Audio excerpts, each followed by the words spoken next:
رات کے 3 بجے سے صبح 11 بجے تک جن 3 دھماکوں کا اس نے پے در پہ سامنا کیا، انہوں نے اس کی ساری زندگی کا پایا پلٹ کر رکھ دی تھی۔ کہانی نے وقت کا دریچہ کھولا اور اکتوبر 2007 کی ایک شب کے آخری پہر کی تدبیر تاریکی میں جھانکی۔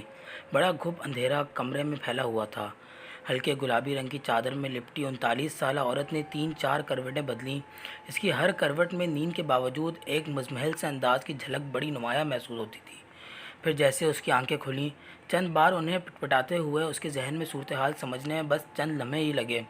ذہنی اسکرین پر چلتے مناظر نے کچھ تصویریں دکھانا شروع کیں، ایسی تصویریں جنہوں نے فی الفور آنکھوں کے پھاڑنے کی حد تک کھول دیا۔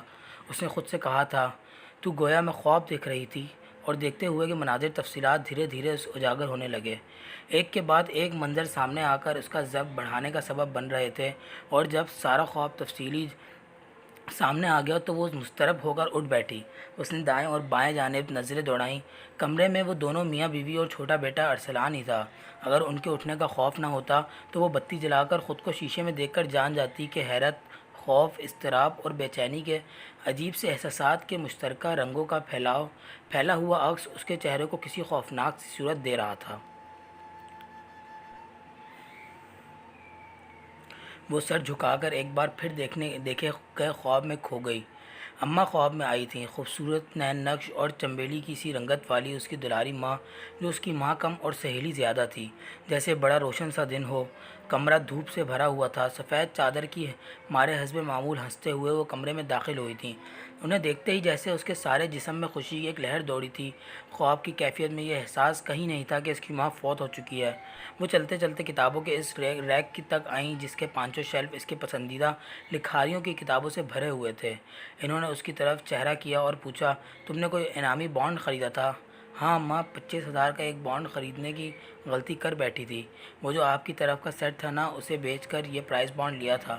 مگر اماں، قسمت ہی بڑی ڈھیلی ہے، انعام تو کیا نکلتا، بانڈ ہی جانے کہاں رکھ بیٹھی ہوں۔ ہر جگہ دیکھ لیا مگر نہ ملا۔ پھر جیسے اس کے لہجے میں درد سا گھل گیا، ماں، ہمیشہ تم مجھے نور جہاں کہا کرتی تھی، کاش قسمت نور جہاں جیسی ہوتی۔ یاد ہے مجھے سب، میری منگنی کے بعد تمہارا پاؤں زمین پر نہ ٹکنا تھا۔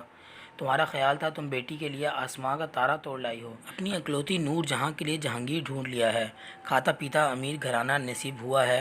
تمہاری نور چشم کو خوش شکل، دلبر اور پڑھا لکھا افسر تم نے اس کا جیون ساتھی بنایا۔ اف اماں، سچ بتاؤں بڑا ہی فضول انسان ہے، مارا ہوا ہے، کنجوس، ناپ تول کر خرچ دینے والا۔ اس پر بھی ہمہ وقت یہ شک پچھلیوں کو دے آتی ہے، میں نے کیا دینا ہے ہی کیا میرے پاس، مسائل اور دکھ، یا پھر اکلوتے غریب سے بھائی کے لیے دعائیں۔ پھر اس کی آنکھوں سے زاروں زار آنسو بہنے لگے۔ اماں، میکا غریب ہو تو تانا بن جاتا ہے، ایسے تانے سننا بھی اب معمولات میں شامل ہو چکا ہے۔ نوکری کی بھی اجازت نہیں کہ وہ مجھے خود مختار نہیں دیکھنا چاہتا، بچوں کا تو یوں ہی بہانہ ہے۔ اس کا منہ اور ماتھا چومنے اس کے آنسو اپنی چادر سے صاف کرتے وہ بولیں۔ اسے محسوس ہوا کہ ان کے لہجے میں محبت کی بارش رم جھم تھی، اور چہرہ بھی گویا اسی احساسات کے تصور تھا۔ گھبراتے نہیں ہیں، صبر کا پھل میٹھا ہوتا ہے۔ ہاں، تم نے ان کتابوں میں دیکھا ہے کیا؟ اماں کے پھیلے ہوئے ہاتھ نے ریک کی سب سے آخری لائن کی طرف اشارہ کیا۔ ان میں دیکھنا تھا۔ ان کا بازو جس طرف اشارہ کرتا تھا وہ بڑا واضح تھا، اور پھر جیسے دفتن اس کی آنکھ کھل گئی۔ جب خواب اپنی ساری جزنیات کے ساتھ عیاں ہو گیا تو وہ مضطرب سی بالکونی میں آ گئی۔ کرسی پر بیٹھ کر اس نے اپنے سامنے پھیلے آسمان کی سیاہی کو دیکھا۔ صبح کا ضبط کی ان ساعتوں میں یہ پہلا دھماکہ تھا جس نے اسے ہلا کر رکھ دیا تھا۔ اس کا دل دھڑک رہا تھا۔ قریبی مسجد سے اذان کی آواز نے جیسے ایک پیغام دیا، صبح کے خواب سچے ہوتے ہیں۔ اماں کا خواب میں آنا میری کسی سوچ یا خیال کا عکس نہیں، ضرور کچھ ہے۔ پھر جیسے مایوسی اور نا امیدی نے گھیر لیا، اس ریک میں دھری کون سی کتاب ہے جس کے ورق کی پھولا پھرولی میں نے نہیں کی؟ بہرحال نماز کے لیے وہ اٹھ گئی، بغیر کھٹکا کیے۔ نماز میں بھی دھیان اسی ادھیڑ پن میں الجھا رہا، کبھی امید دلاسا دیتی اور کبھی نا امیدی غالب آ جاتی۔ بچوں کو اسکول اور شوہر کو دفتر بھیج کر اس نے کمرے کا دروازہ بند کیا، اور دھڑکتے دل سے اماں کے بازو کا پھیلاؤ اور ہاتھ کے اشارے کی سمت والا منظر دوبارہ یاد کیا۔ بسم اللہ پڑھتے ہوئے عین اس کتار کی کتابوں کو پھولا پھرولی شروع کی جدھر ان کے ہاتھ نے اشارہ کیا تھا۔ فرش پر پھسکڑا مارے بیٹھے ہوئے جب اس نے چھٹی کتاب کو پکڑا اور امید و بیم میں ڈولتے ڈبوتے ہوئے اس کے 12 صفحات پلٹے تو 13ویں صفحے پر پرائز بانڈ جگمگا رہا تھا۔ اسے محسوس ہوا جیسے کلیجہ اندر سے نکل کر باہر آ گیا ہے۔ بے اختیار اضطرابی حالت میں کتاب اس نے اپنے سینے سے لگا لی اور اور جیسے اس کے وجدان نے کہا، تمہارا انعام نکلا ہے۔ اور یہ دوسرا دھماکہ تھا۔ اس کے دل کی دھڑکنیں بے قابو تھیں۔ بے اختیار اس نے خود کلامی کی، مجھے خود پر قابو پانا ہوگا۔ مشترکہ گھر ہے جس کی بے تکی اور اندھی تقسیم، جہاں حصوں کی بانٹ میں پردہ داری اور حد بندی کا خیال نہیں رکھا گیا۔ کوئی بھی کسی بھی وقت 4 سیڑھیاں چڑھ کر اوپر آ سکتا ہے اور کسی بھی معاملے کی رازداری کا فوراً بھانڈا پھوٹ سکتا ہے۔ کتاب اسی طرح شیلف میں واپس رکھتے ہوئے وہ اٹھی، پانی سے بھرے 2 گلاس پیے اور اللہ کے حضور کھڑی ہو گئی کہ وہ اس کڑے اور مشکل وقت میں اس کی مدد کرے۔ اس یقین پر تو جیسے کہ سکہ بند مہر لگی ہوئی تھی، اسے محسوس ہوئی تھی کہ انعام تو ضرور نکلا ہے، مگر کتنے کا اور کب نکلا یہ جاننا ضروری تھا۔ بازار میں کتابوں اور اخبارات کے رسائل کی بڑی دکان سے اسے 2 دن پہلے ہونے والی قرآن دازی کا پتہ چل گیا۔ پمفلٹ بھی خرید لیا تھا۔ سبزی اور پھل کے لفافے کچن میں رکھ کر وہ کمرے میں آئی، اسے لاک کیا، بانڈ اور پیپرز نکال کر دیکھنے لگی۔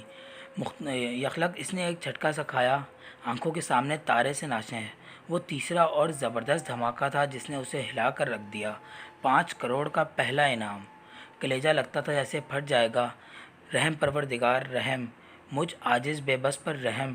دوبارہ دیکھا، سہ بار دیکھا، قسمت کی دیوی مہربان ہو گئی تھی۔ وہ لاکھ مضبوط اعصاب والی سہی، مگر دل قابو میں ہی نہ تھا۔ بار بار دیکھنے، ہندسوں کا موازنہ کرنے اور ہر بار سچ ثابت ہونے کی اس کشمکش نے اسے بہت ہی مضطرب کر دیا تھا۔ خود کو نارمل کرنے کے لیے اس نے پریشانی میں پڑھی جانے والی آیات کا درد شروع کر دیا۔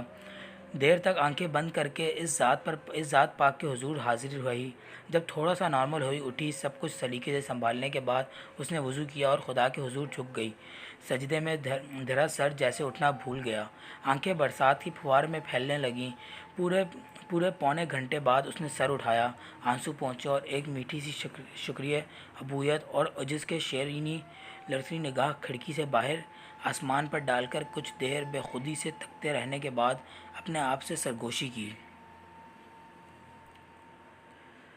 میں نے بھاپ نہیں نکالنی منہ سے۔ مجھے اس راٹ زنانی کا کردار ادا کرنا ہے جو بندہ مار کر گھر میں ہی دفن کر دیتی ہے اور واقعے کی ہوا تک لگنے نہیں دیتی۔ خدا میرا پروردگار ہوگا۔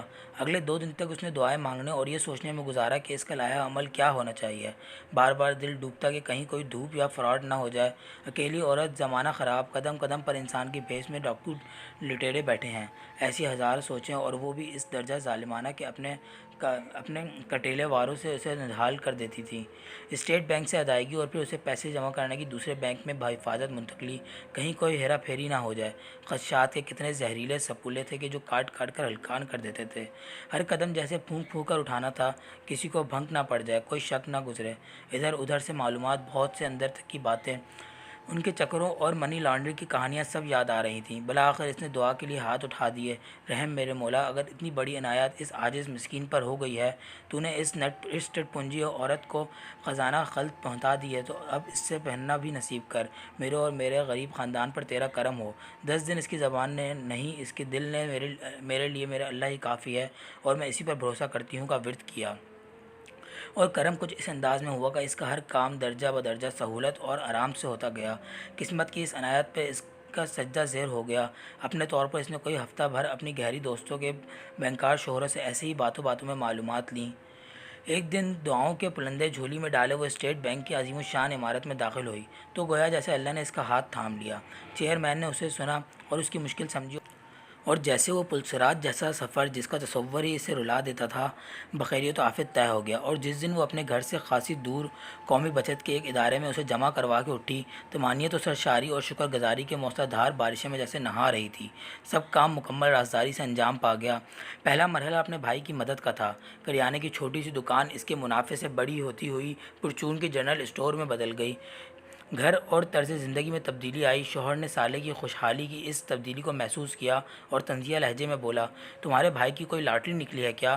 کہیں کوئی چکر چلا رہا ہے؟ کچھ تو ہے، اس کے گھر تو جیسے ہن برسنے لگے ہیں۔ اس نے ایسے زہر بھرے جملے سنے اور متمانت سے کہا، یہ تو میری اللہ کی شان ہے کہ وہ جسے چاہے اور جب چاہے نواز دے یا اجاڑ دے۔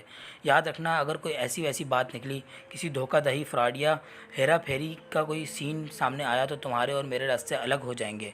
طلاق دے دوں گا، بچوں کو بھی نہیں دیکھنے دوں گا۔ میری والدہ اور عادت سے زیادہ ننہالی خاندان تو تمہارے اس غریب فقرے خاندان میں رشتے کے لیے تیار ہی نہیں تھا۔ پر کہتے ہیں نا، مقدر زور آور تھا۔ اس کے اندر بھانپڑ مچا، آنکھیں گیلی ہوئیں مگر ہونٹ نہیں کھلے۔ ایک تو فضول کی چمچم دھاڑ سے اس کی جان جاتی تھی، دوسرے اس کے اندر اب طمانینت و سکون کی ٹھنڈی ہموق اتر رہی تھی۔ اگلے مرحلے پر اس کی پھپھی زاد اور ماموں زاد بھائی اس فہرست میں تھے۔ ایک مشترکہ گھر میں رہنے کی وجہ سے دکھ اور سکھ بانٹتے ہیں۔ وہ سگے رشتوں سے کم نہ تھے، محبت اور پیار میں فراخ دل، غربت میں بھی ساتھ نبھانے والے۔ اس کی مدد نے ان کے راستے کھول دیے۔ 6 سال اس کے بھائی اور کزن نے رازداری، ایمانداری اور خلوص سے اس کے راز کی حفاظت کی اور اپنے اپنے کاروبار کو فروغ دیا۔ اب تک اس رقم کے منافع کا ایک پیسہ اس نے خود پر حرام کیے رکھا، سوائے ان تحائف کے جو اس کے بھائی اور کزن اس کے لیے عیدوں اور شبراتوں پر اس کے لیے لاتے تھے۔ 5ویں سال میں اس نے کسی پوش ایریا میں گھر لینے، وہاں شفٹ ہونے اور اس ڈرامے بازی کو انجام تک پہنچانے کا فیصلہ کر لیا تھا۔ ڈیفنس میں 3 کنال کا گھر خریدا گیا۔ اس کے بھائی بھتیجوں نے اسے آراستہ بھی کروا دیا۔ یہ منگل کا دن تھا جب اس نے اپنے تینوں بچوں کو کالج جانے سے روکا۔ وہ کچھ حیران تھے کہ ماں کو آخر کیا کام ہے، وہ انہیں کہاں اور کیوں لے جانا چاہتی ہے۔ کون سی بات ایسی ہے جس کی گھر میں پردہ داری ہے؟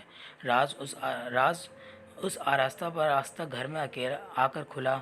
ماں نے ممانعت اور بردباری سے الف تالے تک سب کچھ ان کی گوش گزار کر دیا۔ وہ کہانی جو عمر و عیار کی زنجیر سے زیادہ پراسرار تھی، اور لطف کی بات یہ کہ سچی بھی تھی۔ بچے باپ اور ماں دونوں کے مزاج آشنا تھے، ماں سے گہری محبت کرتے تھے۔ بس فیصلہ ہوا کہ اپنی کتابیں اور چند جوڑے کپڑوں کے اٹھائیں اور خاموشی سے اس گھر کی سیڑھیاں اتر آئیں۔ باپ کو ماں جیسے مرضی سنبھالے، اس کا فیصلہ اسے کرنا ہے۔ دفتر سے آئے، پورچ میں گاڑی کھڑی کرنے اور لان میں بیٹھے اپنی بڑی بھاوت سے سلام دعا کے بعد سیڑھیاں چڑھ کر جب وہ اوپر اپنے حصے میں آیا تو گھر میں بڑی خاموشی تھی۔ تینوں کمروں کے دروازے کھلے تھے، بتیاں گل اور سناٹا پورے گھر میں محتاط تھا۔ اس سے غصہ آیا۔ نچلے حصے میں اس کے دونوں بڑے بھائی رہتے تھے۔ اس نے بتی جلائی، تبھی اس کے بڑے بھائی کا بیٹا ایک سربند لفافہ لے کر آیا اور اسے پکڑاتے ہوئے بولا، ابھی کوئی گھنٹہ پہلے آیا اور اسے دینے کا کہہ کر چلا گیا۔ حیرت سے اس نے اسے پکڑا اور کھولا اور نگاہیں اس پر جما دیں۔ فیصلے کا اختیار تو صرف آپ کے پاس ہے، مجھے تو بس 2 کام کرنے ہیں۔ پہلا، آپ کو صورتحال سے پس منظر سے آگاہ کرنا، اور دوسرا نتائج پر اپنی شرائط بتانا۔ پہلی بات کچھ یوں ہے کہ 25,000 کا ایک پرائز بانڈ خریدا تھا، خالصتاً سونے کے اس سیٹ کو بیچ کر جو میرے والدین نے مجھے شادی پر دیا تھا۔ آپ کی طرف سے جو چھوٹے موٹے چند عارضی طور پر عنایت ہوئے تھے وہ بما چوڑیاں کے واپس لے لیے گئے تھے۔ یاد تو ہوگا ہی آپ کو، جب آپ گاڑی خرید رہے تھے، مگر کیا کرتی، گمشدگی کا ڈرامہ رچا کر آپ سے اپنی 7 پشتیں بنوائی تھیں۔ اب اسے میرے مقدر کی خوش بختی کہہ لیں یا میرے صبر کا انعام۔ 5 سال پہلے اس پر 5 کروڑ کا انعام نکل آیا۔ اب میں اپنے بچوں کے ساتھ اپنے گھر آ گئی ہوں۔ ایسا کیوں ہوا یہ آپ جائیں۔ طلاق کا اختیار آپ کے پاس ہے۔ ہاں، اگر مجھ جیسی فقری کے گھر رہنا چاہیں تو میری شرائط پر رہنا ہوگا۔ اس کا بھی آپشن آپ کے پاس ہے۔ مجھے تو آپ کا ہر فیصلہ قبول ہوگا۔ خط کے نیچے نام اور گھر کا پتہ درج تھا۔ پہلی بار پڑھنے تو اسے کچھ سمجھ ہی نہ آیا۔ حرف بحرف آنکھیں پٹپٹاتے ہوئے جیسے وہ گڑبڑا سا گیا کہ یہ معمہ کیا ہے۔ دوسری، تیسری، چوتھی، حتیٰ کہ 10-11 بار پڑھنے کے بعد جو پلے پڑا، اس پر حیرت سے زیادہ گمسم ہونے والی بات تھی، اور وہ ہوا بھی۔ رات تو لگن بیٹی جیسی کیفیت میں گزری۔ اشتعال، غصے، مایوسی اور شکست خوروں کی جیسے جذبات کی پرش تھی۔ اگلے 7 دن خط اس کی جیب میں رہا، 5-6 بار آفس میں پڑھتا اور اتنی ہی بار گھر آ کر۔ اب تو خط کا ایک ایک لفظ اس سے اسپر ہو چکا تھا۔ ایک دن گاڑی میں بیٹھ کر رات کی تاریکی میں گھر بھی دیکھ آیا۔ کارنر کا شاندار اور 2 منزلہ گھر جو یقیناً 3 کنال سے کم نہ ہوگا، اندازہ بھی لگا بیٹھا تھا۔ اور 10ویں دن جب اس نے اطلاع گھنٹی پر انگلی رکھی تو خود سے کہا، اب میرے پاس سرنڈر کرنے کے سوا کوئی اور راستہ بچا ہی نہیں ہے۔